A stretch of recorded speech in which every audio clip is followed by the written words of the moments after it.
나온다. 또. 자, 그럼 첫 번째 들어갑니다. 자, 이게 이제 문제예요. 토지의 분류 용어인데 논점이 요 네 가지예요. 자, 우리가 알고 있는 획지는 가격, 수진, 유산, 일단의 토지. 건부지는 건축물이 있는 토지. 나지는 두 가지가 없다. 정착물이 없고 사법상 제한이 없다. 그리고 꿀단지 아니고 일단지예요. 1단지. 1단지는 두 필지 이상의 토지예요. 그런데 용도상 불가울에 관계 있는 두 필지 이상의 토지. 그러니까 요거 말고는 우리가 다 아는 내용이죠. 자, 그리고 나서 시험 문제를 보려고 봤더니 지금까지 중개사 평가사 시험에서 출제된 것 중에 가장 어려웠어요. 가장. 한번 볼래요? 자, 1번 지문입니다. 획지는 하나의 필지 중 일부에 대해서도 성립한다. 지금까지 우리가 알고 있는 획지는 뭐밖에 없어요? 가격, 수준이, 유산, 일단의 토지 이거밖에 없잖아. 근데 이게 뭔 소리니? 그러면 하나 추가합시다. 획지는 이용상의 구별이에요. 이용상의 구별. 그래서 일반적으로 사람들은 1필지를 하나로 이용하겠죠. 그러면 이용상의 구획이니까 이게 1획지가 되는 거예요. 그런데 사람들은 1필지를 하나로 이용하는 게 원칙이겠지만 두 필지를 이렇게 하나로 이용할 수도 있죠. 그러면 이게 두 필지가 하나의 획지가 되는 거예요. 그리고 또 필지가 너무 넓어요. 그러면 그 일부만을 사람들이 이렇게 이용할 수도 있겠죠. 그러면 이게 또 1획지가 되는 거예요. 정리를 해보면 1필지가 1획지가 되는 게 원칙이지만 때에 따라서는 두 필지를 하나로 이용하기도 하고 한 필지의 일부만을 이용하기도 하는 거예요. 그래서 획지는 하나의 필지 일부에 대해서도 성립합니다. 그러면 요게 정답인 거예요. 요게. 이거 우리 시험에 나올 수 있으니까 하나 정리 좀 해놓으세요. 그러니까 획지의 논점이 두 가지가 돼버리는 거죠. 하나는 가격, 수준이, 유산, 일단의 토지. 우리 시험에 잘 나오는 표현이고 또 두 번째는 획지는 이용상의 구별이니까 1필지, 하나의 필지 일부를 이용할 수도 있더라. 그래서 하나의 필지 일부에 대해서도 성립하더라. 아, 중요해요. 중요해요. 정답은 찾았고 2번 봅시다. 2번 지문 보고 이상한 거 한번 찾아봐요. 자, 건부지는 건축물이 있는 토지입니다. 다 알아. 그런데 뒤쪽을 보세요. 건축물의 부지로 이용 가능한 토지도 건부지라고 할 것이냐. 이거 틀린 거야. 아, 건부지는 현재 건물이 있는 토지만을 말합니다. 그러면 건축물로 이용 가능한 토지 이걸 뭐라고 부를까요? 실무에서는 다양하게 부르죠. 뭐 나지라고 부르는 사람도 있고 공지라고 부르는 사람도 있고 또 택지라고 부르는 사람도 있고 아무튼 건부지는 현재 건축물이 있는 토지만을 의미한다. 자, 3번은 우리 시험에 잘 나오는 거지 않습니까? 일단 나지는 두 가지가 없다. 정착물이 없고 상의 제한이 없는 토지를 말한다. 자, 그리고 5번을 먼저 보세요. 5번. 1단지는 항상 암기를 해놔야 돼요. 용도상 불가분에 관계 있는 두 필지 이상의 토지. 여기 뭐가 틀렸을까요? 이게 지금 들어가 있잖아요. 이게. 합병했다. 합병을 했습니다. 그럼 하나의 토지가 돼버리는 거니까 1단지가 아니죠. 1단지는 여러 토지의 묶음을 말하는 거니까. 여러 토지의 묶음을 말하는 거니까 합병을 해버렸다 그러면 틀린 거죠. 그리고 이건 참고예요. 그리고 제가 자료에도 연구하지 말라고 해놨어요. 자, 제 내지는 무엇입니까? 그러면 제 방 안쪽에 있는 토지예요. 근데 중요한 거 이런 거예요. 하천이나 강이 흐릅니다. 그러면 정부가 이렇게 뚝을 이렇게 제 방을 쌓는단 말이에요. 그러니까 하천 주변에는 요 사람이 있는 도심, 요 도심의 사람들을 보호하려고 해요. 그러니까 제 내지는 제 방 안쪽에 있는 토지인데 제 방 안쪽에 있는 토지는 사람이 존재하는 도심이라고 해야 돼요. 그래서 제 내지, 제 방 안쪽에 있는 토지입니다. 그러면 사람들이 거주하는 도심 측의 토지를 말하는 거예요. 요건 참고로 하나 기억해 주십시오. 두 번째 봅시다. 자, 감정평가사 A가 실제 조사를 통해 확인한 한계동의 건축물의 현황이 다음과 같다. 그리고 뭔지 모르지만 건축물의 종류를 묻는 거예요. 그러면 우리 머릿속에는 뭐가 있느냐? 일단 공동주택과 단독주택을 구분하는 거 있어야죠. 그리고 최근에 준주택 잘 나오고 있다는 거. 주택은 아니지만 주거용으로 사용되는 토지나 건물이잖아요. 우리가 주택을 구별할 때는 층과 바닥 면적으로 구별하는데 층을 먼저 본다, 바닥 면적을 먼저 본다. 층을 먼저 본다는 거 놓치면 안 돼요. 그리고 주택의 구분이니까 주택으로 사용하는 층수야, 상업용으로 사용하는 층수야. 항상 주택으로 사용하는 층수예요. 그러니까 건축법에서는 1층 전부를 필로티 구조로 해서 주차장으로 사용한다. 그럼 이건 층수에 들어가지 않아요. 이렇게 적어져 있지만 그건 무의미해. 우리는 주택으로 사용하는 층수만 보니까 2층에서 5층까지 주택으로 사용하니까 주택으로 사용하는 층수가 4개층이지. 그럼 4개층이면 뭐하고 뭐밖에 없어? 연립 아니면 다세대지. 연립 아니면 다세대. 그런데 1000제곱미터니까 660제곱미터를 초과하고 있잖아. 그러니까 연립 연초. 연립 660초과. 이렇게 암기해줘. 자, 그 다음에 3번 보세요. 이거 뭐 공법 문제도 아닌데 말이야. 부동산학에서 준주택이 나왔네. 그럼 자, 준주택. 준주택의 종류를 어떻게 암기합니까? 그러면 이렇게 두 문자 따잖아요. 통닭을 시켰다. 근데 닭이 언제 오노? 요게 암기 코드잖아요. 준주택. 닭이 언제 오노? 그러면 이게 노인과 관련된 시설이고. 오피스텔이고. 기숙사고 타가 다중생활시설이죠. 그러니까 언제 오노? 이런 게 지금 시험에 나왔어요. 준주택은 공법에서뿐만 아니라 여기서도 잘 나온다. 하나만 더 봅시다. 토지 특성, 부부 연계, 그리고 파생 현상에 대해서 암기를 많이 하고 있는데 최근 경향은 부동산 특성이 말로 길게 표현되어 있다. 무슨 뜻이냐? 부동성 이렇게 문제를 주지 않고 부동성은 지리적 위치가 고정되어 있다. 이런 식으로 표현한단 말이에요. 영속성 이렇게 짧게 주지 않고 토지는 소모되거나 파괴되지 않는다. 이런 식으로 길게 표현을 준다는 게 역시 최근 경향이라고. 1번 봅시다. 토지는 시간의 경과에 의해 마멸되거나 소멸되지 않으므로 그렇게 길게 적어져 있지만 세 글자로 바꾸면 영속성? 영속성이라고. 영은 불멸의 제한이니까 투자재로 선호됩니다. 이렇게 돼 있어야 된단 말이에요, 이게. 그 다음, 자, 2번 봅시다. 물리적으로 완전한 동일한 토지는 없으므로 딱 하면, 물리적이 뭐지? 동일한 토지는 없다. 그럴 것 같기도 한. 이러면 안 된단 말이야. 물리적, 즉 외형적으로 동일한 토지는 없다. 그러면 다 개별적인 제하군요. 개별성을 설명하는 거고. 개별성이니까 부동산 시장에 불안정 경쟁 시장이 된다. 그러면 항상 자연적 특성은 불안전 시장을 만들어내는 거죠. 시장에 잘 나오는 거죠. 옳은지 뭐. 그 다음에 3번 더 봅시다. 토지는 공간적으로 연결되어 있다. 그럼 뭐예요? 세 글자. 인접성. 인접성 나오면 당연히 외부 효과겠지. 부동성과 인접성 외부 효과 나왔네. 요렇게 지금 빨리빨리 돼야 된다는 거야. 자, 그리고 4번. 토지는 용익물건의 목적물로 활용될 수 있으므로 하나의 토지에 다양한 물건자가 존재할 수 있다. 논점 없는 거죠. 당연한 소리 하고 있으니까. 그러니까 1, 2, 3, 4번 맞았으니까 네가 틀린 거야. 이렇게 찍어야 된다고. 이거 찍어야 된다고. 왜? 이건 우리 수준을 넘어가는 거예요. 자, 토지의 소유권은 정당한 이익이 있는 범위내 토지의 상하에 미칩니다. 이건 민법의 소유권의 범위 규정이고 뒤에 한계고도 한계심도 요새는 잘 안 나옵니다. 그래서 저희들이 강의를 잘 하지 않아요. 한 15년 전에 한번 등장하고 안 나오니까. 그러나 이걸 몰라서 틀리는 게 아니라 시간의 경과에 따라 마모 소멸되지 않는다. 영속성. 그러니까 투자재로 선호되지. 그 다음에 개별성. 자연적 특성이니까 부정의 개념, 불안정 경쟁이지.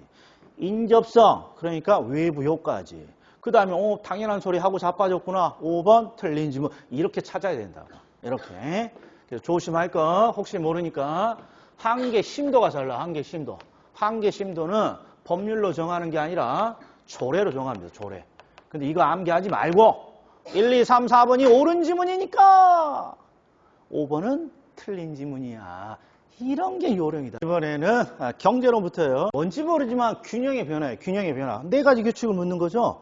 자, 수요 증가, 공급 증가 감소에. 그런데 앞에 뭐가 붙어 있다? 탄력성. 그럼 이 논점은 이거밖에 없다고. 항상 극단적인 시장을 주고 네 가지 규칙을 물으면 네 가지 규칙에 예외가 생기더라. 그리고 그 예외의 규칙성은 완전 탄력 두 글자, 가격이 불변이고요. 완전 비탄력 세 글자, 거래량 세 글자가 불변이고요. 이게 떠올라야지. 이게 네 가지 규칙을 묻고 있어. 근데 시작이 완전 비탄력이니까 뭐부터 봐? 거래량이 불변입니다. 그래서 맞은 거란 말이에요. 그러면 하나를 더 봐야지. 수요의 증가니까 상승, 오른지 뭐. 완전 비탄력, 공급의 감소. 완전 비탄력이니까 거래량은 불변입니다. 맞았고. 공급의 감소니까 가격 상승 맞았고. 자, 수요가 완전 탄력이야. 이번엔 탄력. 그럼 두 글자 가격이 불변이야죠. 그래서 가격은 불변이고 공급의 증가니까 증가하고. 그래서 1, 2, 3 우리 시험에도 자주 나오는 대표적인 지문이다. 항상 완전 탄력이면 가격이 불변, 완전 비탄력이면 거래량이 불변. 그래서 요 세 개는 딱 요 주제야. 그런데 하나가 더 있어. 4번, 5번 딱 보는 순간 우리가 더덜이라고 하는 거 있잖아요. 더덜. 그거의 오리지널 논점 이름이 가격 변화의 폭. 하락이든 상승이든 상관없어. 가격 변화의 폭 이게 나오면 더덜이라고. 더덜. 그럼 항상 가운데를 보고 탄력성이 작습니다. 그러니까 비탄력. 안 탔죠? 안 탔으면 더 먹어야지. 그러니까 가격의 변화폭은 커집니다. 오른지문. 여기도 탄력성이 작으니까 비탄력이죠. 비탄력. 안 탔으면 더 먹는 거잖아요. 그러니까 가격 변화의 폭은 이게 틀린 거다 이런 거죠. 그래서 우리 시험에도 잘 나오는 탔으면 덜 먹고 안 탔으면 더, 일명 더덜 두 개예요. 더덜 가격 변화의 폭. 그 다음에 6번 수요와 공급의 가격 탄력성이야. 수요와 공급의 가격 탄력성. 그리고 우리가 알고 있는 게 여기 시험에 잘 나오는 거죠. 자, 질문. 수요는 언제 보다 탄력적인가요? 그러면 대체재가 많을수록, 그 다음에 측정 기간이 장길수록. 그 다음에 공급은 언제 탄력적인가요? 그러면 생산에 유리한 환경이 올수록, 측정 기간이 장길수록. 요거 우리가 잘 알고 있는 거고. 3번.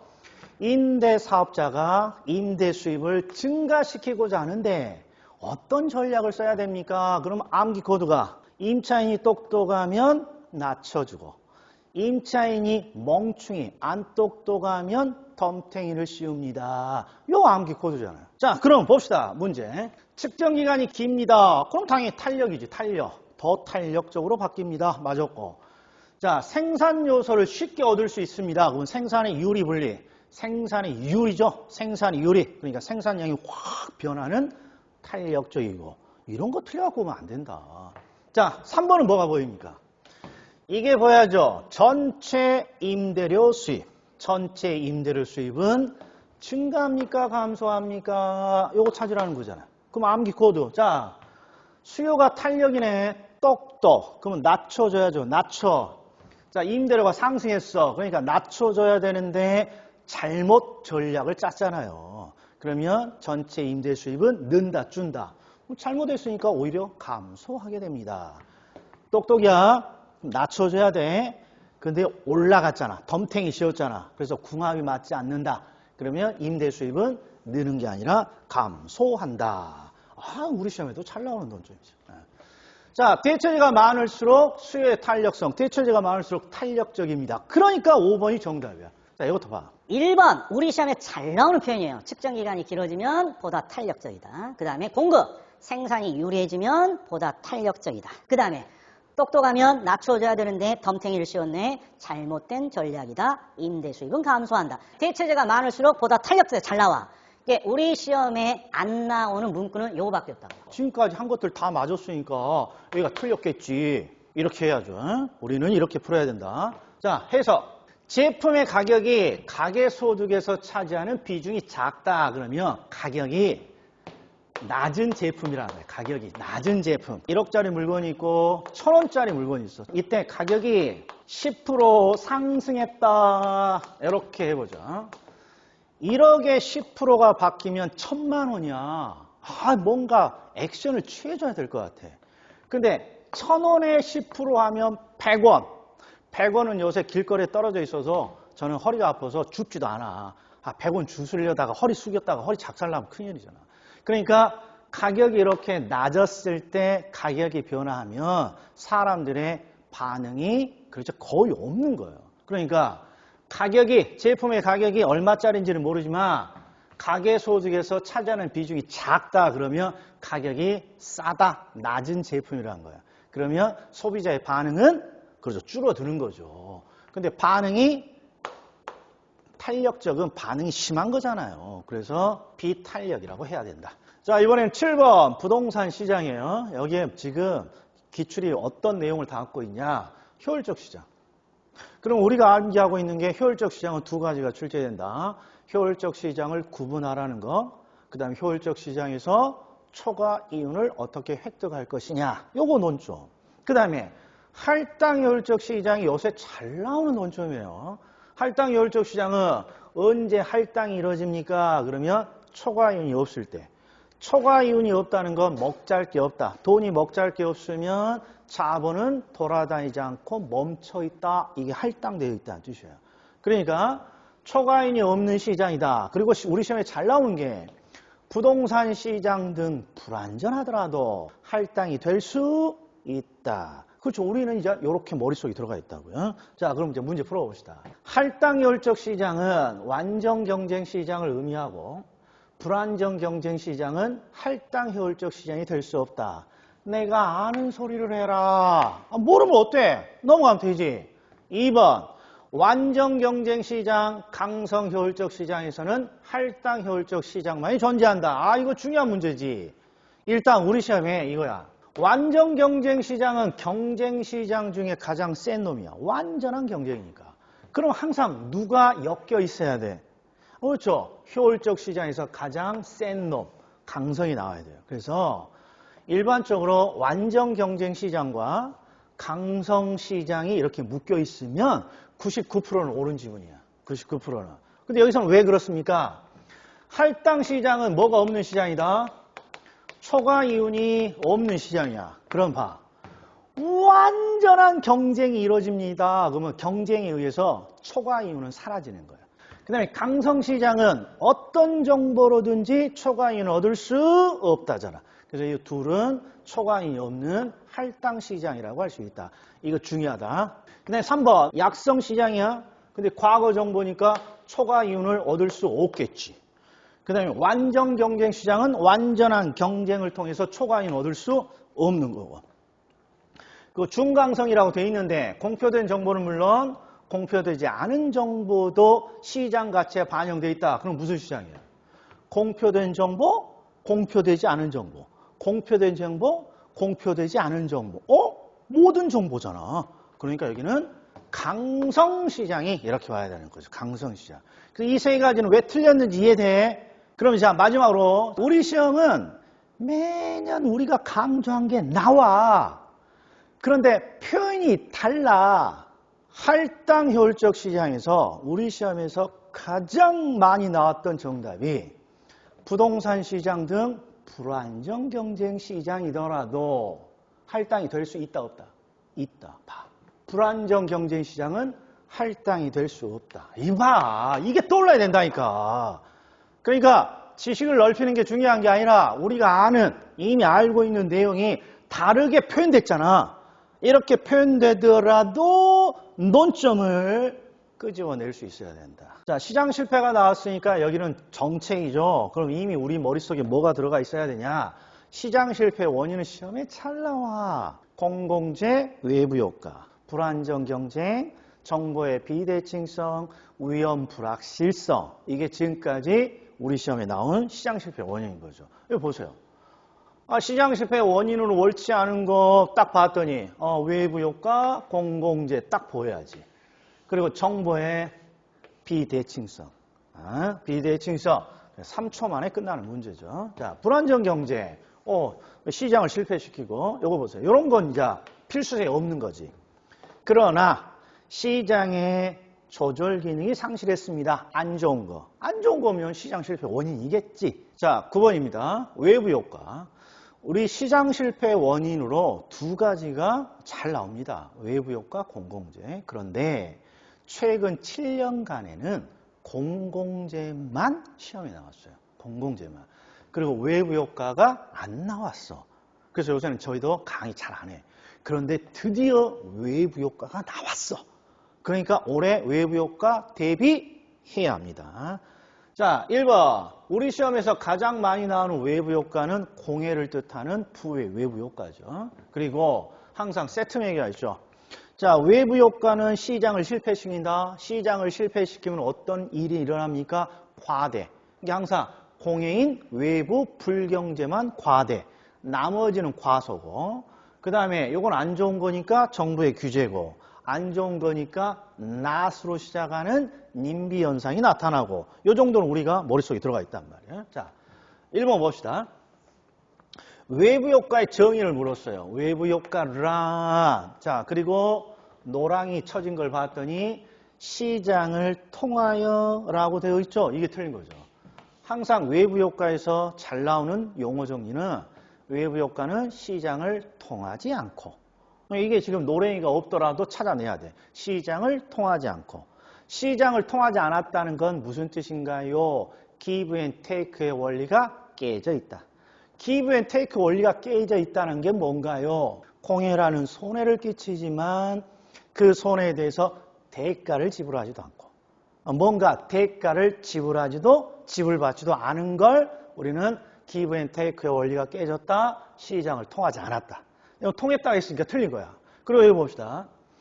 부의 외부 효과는 공해야. 공해는 의도하지 않은 손해를 주지만 이거 있잖아. 대가를 지불하지 않았다. 그러니까 시장을 통하지 않았다. 여기까지는 맞았어. 여기에 틀린 거죠. 부의 외부 효과는 외부 불경제라고 해줘야죠. 이게 나오면 상급 논점입니다. 상급. 보셔. 부의 외부 효과가 나오면 공해. 자, 공해는 공장이 사회에 공해라는 손실을 끼치는 거예요. 그러면 공해가 유발되면 사회에 손실이 끼치니까 사회 전체 비용은 어떻게 됩니까? 커지는 거야. 우리 시험은 이게 유력해. 자, 근데 평가 시험은 요게 나왔어. 정의 외부 효과. 정의 외부 효과는 어떤 사람이 사회에 이득을 주는 거야. 그러면 사회 전체 편익을 물어봐. 편익이 커진다 이렇게 돼 있다고. 자, 3번. 정의 외부 효과는 어떤 사람이 사회에 좋은 일을 끼치는 거라고. 그러면 사회 전체의 편익이 커집니까? 작아집니까? 커지는 큰 결과를 초래합니다. 옳은 질문이야, 얘가. 근데 우리 시험에 정의 외부 효과는 잘 안 나오니까 우리 시험 이렇게 바꾸겠지. 부의 외부 효과가 나와. 공해. 그리고 여기를 뭘 줄 것이다? 사회적 편익이 아니라 사회적 비용을 이렇게 줄 거라고. 그럼 부의 외부 효과가 나오면 사회 공해라는 손해를 끼치지. 그러니까 사회적인 비용은 커질 텐데 이게 딱 떠올라야 된다. 자, 부의 외부 효과는 공해, 그러니까 보조금이나 조세 경감 이런 걸 하면 안 되죠. 규제해야지. 규제, 조세, 부담금, 벌금 이런 걸 부과해야죠. 그 부의 외부 효과, 과소는 X지. 이런 거 눈에 바로 보여야지. 외부 불경제, 부의 외부 효과만 과대, 나머지는 과소. 질문. 공해인 부의 외부 효과가 왜 과대 생산입니까? 그러면 공해는 많아 보여, 적어 보여? 많아 보여. 우리가 오죽하면 마스크 쓰고 다니겠어. 공해가 많다는 건 물건이 과대하게 생산되고 있다는 뜻이라고. 자, 그 다음. 부동산 투자 위험, 이것도 쉬운 주제라 최근에 잘 안 나오다가 평가사 시험에서 드디어 나왔어. 그러니까 지금 대부분 우리 중개사 시험에서는 개발의 위험, 법시비가 많이 나오는데 이게 나왔다고. 그 투자와 관련된 위험한 머릿속에서 우리가 암기하고 있는 게 사금법인유, 그리고 사업상 위험은 다시 시, 운, 치 이렇게 세 가지로 분류됩니다. 그리고 이것들은 항상 원인에 의해서 설명되는 거죠. 사업 때문에 투자가 불확실해졌다. 금융, 대출 때문에 불확실해졌다. 법적인 변화로 불확실해졌다. 인플레이션 때문에 불확실해졌다. 잘 나오는 유동성 위험은 뭐 때문에? 부동산을 현금으로 전환하는 과정이 제대로 작동하지 못해서 불확실해졌다. 이건 거죠. 자, 그럼 봐. 상업용 부동산 투자는 일반적으로 다른 상품에 비해서 초기 투자 비용이 많이 들고요. 맞죠? 그다음에 투자 비용, 초기 투자 비용이 많이 드니까 비용의 회수 기간이 길죠. 그런데 경기 침체에 민감하지 않아 투자 위험이 낮다. 뒤가 틀렸네. 항상 경기가 침체하면 주택이 먼저 망해, 상가가 먼저 망해. 상가가 먼저 망한단 말이에요. 상가가 경기에 민감합니다. 그래서 위험이 보다 높고. 자, 1번은 상식이야. 상식. 항상 상업용 부동산은 경기에 민감하고 위험이 주거용보다는 더 높다라는 거. 그 다음에 2번, 3번은 지식이야. 왜? 시장 위험이 뭡니까? 사업 위험이 뭡니까? 물었으니까. 그러면 시장 위험은 어디서 나와야 돼? 사업상의 위험의 하나죠. 사업상 위험은 다시 시장 위험, 운영 위험, 위치적 위험 이렇게 세 가지로 나누는 그 중에 하나라고. 근데 봤더니 부동산이 위치야. 입지여건 이게 뭔지 몰라도 위치적 위험이라고 해줘야 된다고. 위치적 위험. 사업상 위험 중에 위치적 위험. 요 입지라고만 바꿔놓은 거야. 자, 3번. 사업상의 위험이 뭡니까? 그럼 원인이 사업으로부터 발생하는 위험이에요. 그리고 시장, 이게 위치적 위험이죠. 그 다음에 운영 위험, 이렇게 세 가지 등으로 나눕니다. 옳은 거 찾으라 했으니 이게 정답이래. 자, 그 다음에 4번 봐봐. 이거 빨리 찾아봐. 뭐가 틀렸는지. 틀린 지문이야. 법 제도적 위험이라고 돼 있어. 그러니까 소유권, 정부의 정책, 정치 애매모호해. 불가항력 애매모호해. 그러나 확실히 법적인 위험과 유동성 위험은 따로 구분하고 있잖아. 사금, 법, 인유, 유동성 위험을. 틀렸다고 해야지. 이거 딱 보고. 이건 법 제도적 위험은 아니지. 이렇게. 자, 그리고 위험과 수익 간에는 비례 관계잖아. 비례 관계는 플러스 관계라고 해야지. 플러스 관계 또는 정의 관계. 자, 하나 더 봅시다. 부동산 투자야. 부동산 투자. 부동산 투자에서 우리가 잘 알고 있는 게 유동성과 황금성은 좋다, 좋지 못하다. 좋지 못하다. 자, 2번. 부동산은 인플레이션을 방어하는 수단이 된다. 또는 인플레이션 해지 수단이 된다. 익숙해, 익숙하지 않아. 익숙해요. 이 두 가지가 이 문제의 논점이에요. 알고 있다는 전제로 문제를 풀어봅시다. 1번. 부동산 투자는 부동산이 갖고 있는 고유한 특성이 있지만 황금성, 안전성 측면에서 주식 투자와 다르지 않다. 틀렸어. 황금성이 주식 투자와 달리 좋지 않죠. 유동성, 황금성은 좋지 않죠. 대신에 뭐는? 안정성은 더 있는 거지. 부동산이 주식보다 안정성은 더 있는 거죠. 그 다음 2번. 자, 이런 거 잘 봐. 부동산은 인플레이션을 방어하는 능력이 있는 건 다 알아.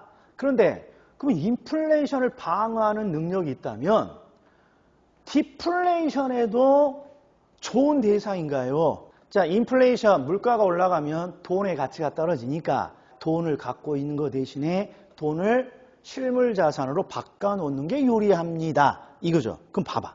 상식적으로. 인플레이션에 유리하다 그러면 디플레이션에도 유리하겠어? 유리하지 않겠어? 아니라고 이렇게 대충 찍어줘야 된다니까. 뭔지 몰라도. 인플레이션에 유리한 자산이지 디플레이션에 유리한 자산 아니죠. 왜? 디플레이션 하면 부동산 가격이 다 떨어지는 거니까 부동산을 사면 안 되겠죠. 그 다음에 3번. 정보의 비대칭성이지.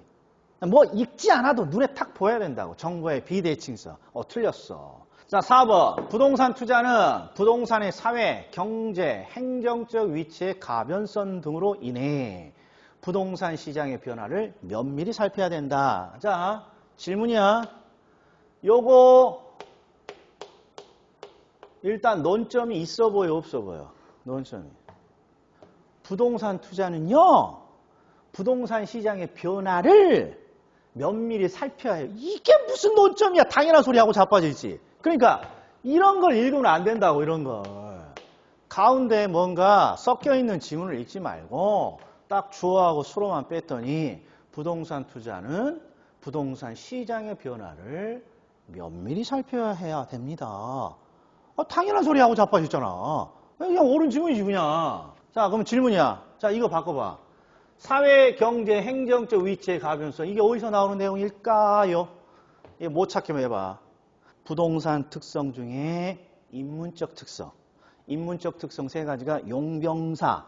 그 사가 사회, 경제, 행정적 위치. 다른 말로 인문적 위치의 가변성이죠. 그 표현을 지금 추가를 해놨잖아요. 그러나 무슨 의미야?